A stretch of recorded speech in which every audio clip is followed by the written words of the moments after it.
Hi all, we now see an interesting real-valued function that is continuous at every single point on the real line, but not differentiable at any point. That is, there exists a function that is continuous on the real line, but differentiable at no points. The construction of the function is in 4 stages. We construct the function in the first 2 stages, and in the next 2 stages, we see that it satisfies our requirements. In stage 1, we define a function phi on the interval minus 1 to 1. Let phi of x be equal to mod of x for all x in the interval minus 1 to 1. It is our standard V-shaped absolute value function. It is a continuous function on the entire interval minus 1 to 1, but is not differentiable inside at the point 0. We extend the function phi to the whole of the real line by fixing phi of x plus 2 is equal to phi of x. This is known as the periodic extension of phi. There are very many interesting properties associated with this new function phi. Let us see them one by one. The foremost one is phi is a continuous function on the entire real line. The second one is phi is a non-negative function. 3. Phi is a bounded function with minimum 0 and maximum 1. It is 0 at all even integers and 1 at all odd integers. It is not differentiable at all integer points. It is periodic with period 2. Phi of x is equal to x for all x in the interval 0 to 1 and 2 minus x for all x in 1 to 2. We can generalize this. Phi of x is equal to 2n minus x if x is in the interval 2n minus 1 to 2n, and phi of x is equal to x minus 2n if x is in the interval 2n to 2n plus 1 for all integer n. In addition to these, phi of y minus phi of x is equal to y minus x if x is less than y and are both in either 2n minus 1 to 2n or 2n to 2n plus 1 for every integer n. That is, both x and y are lying in one single interval of length 1 between any two integer points. We use this function phi for constructing a sequence of continuous functions on the real line in the next stage. For each natural number n, define fn of x as 3 upon 4 power n into phi of 4 power n into x for all x in R. Fn is a sequence of positive real numbers that converges to 0 as n tends to infinity. Hence, the series Fn converges, say, to a function f, that is, f of x is equal to summation n varying from 0 to infinity Fn of x.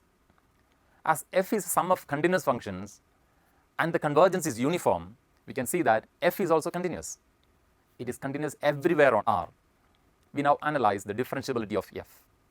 This is done in the next stages. For each positive integer m and for every real number x, we can find an integer k such that k is less than or equal to 4 power m into x, less than or equal to k plus 1. For example, if x is an integer, 4 power m into x itself is the k or k plus 1. As 4 power m into x is a real number, it is not hard to find such a k.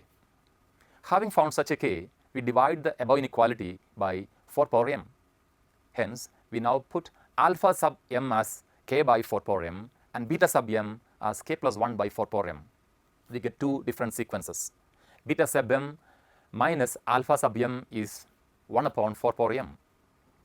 As m approaches infinity, 1 upon 4 power m approaches 0. Moreover, we see that x is sandwiched between alpha sub m and beta sub m. As m approaches infinity, the sequence alpha sub m and the beta sub m approach to x from left and right respectively. It is not difficult to prove that for two such sequences, limit m tends to infinity, f of beta sub m minus f of alpha sub m upon beta sub m minus alpha sub m is f dash of x. This is purely theoretical. In this particular case of alpha sub m and beta sub m, let us evaluate whether this would exist or not. This is the final stage. F of beta sub m minus f of alpha sub m is equal to summation n varying from 0 to infinity 3 by 4 power n into phi of 4 power n into k plus 1 upon 4 power m minus phi of 4 power n into k upon 4 power m.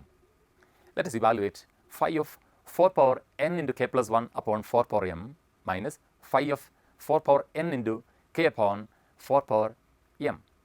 Case 1. When n is greater than m. Here, phi of 4 power n into k plus 1 upon 4 power m minus phi of 4 power n into k upon 4 power m becomes phi of 4 power n minus m into k plus 1 minus phi of 4 power n minus m into k.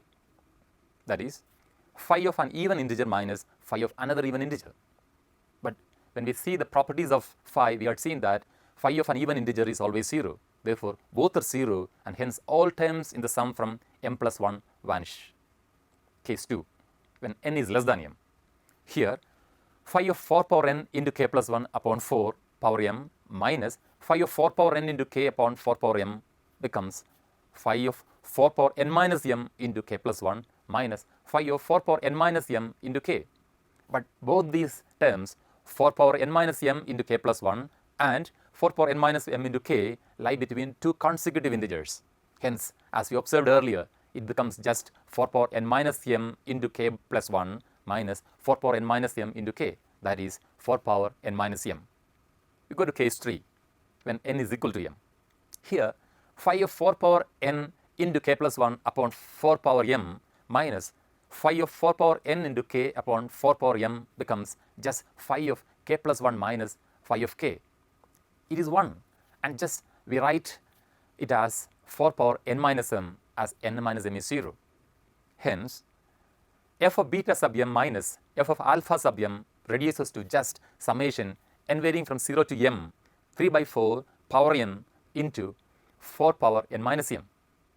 Cancelling 4 power n and pulling out 4 power minus m from the sum, we get f of beta sub m minus f of alpha sub m is 4 power minus m into summation n varying from 0 to m 3 power n. Hence, f of beta sub m minus f of alpha sub m upon beta sub m minus alpha sub m is summation n varying from 0 to m 3 power n. That is, it is equal to 3 power m plus 1 minus 1 upon 3 minus 1, that is 2. As the limit m tends to infinity, 3 power m plus 1 minus 1 upon 2 diverges. Hence, the derivative of f does not exist at x. As x is arbitrary, we conclude that f is nowhere differentiable. Thank you.